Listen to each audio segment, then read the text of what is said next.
dove. Mano vardas yra Selina ir šiandien noriu pasidalinti sveiko ir skanių filipinietiškų receptų.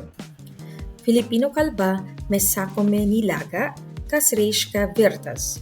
Tai yra sriuba, kurią lengva pagaminti ir kurios ingredientus galima lengvai rasti Lietuvoje.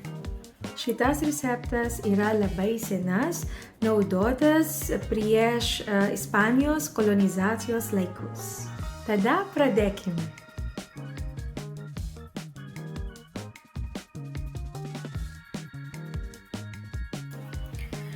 Vandenyje sumaišysime jūsų pasirinktą mėsą, supjaustytus svogūnus, druską ir pipirus.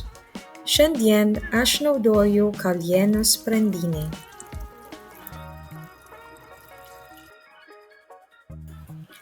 Virkime ir nugrebkime susidariusias putas, tada įmeskime lauro lapus. Kol verda, išplaukime, nuskuskime ir supjaustykime bulves, tada dėkime į puodą. Kai bulvės jau minkštas, pridėkime daržoves.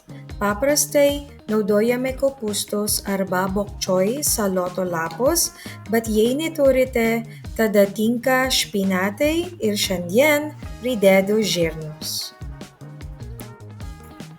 Skoniui sustiprinti pridėkime citrinos sulčių ir žuvis padažą.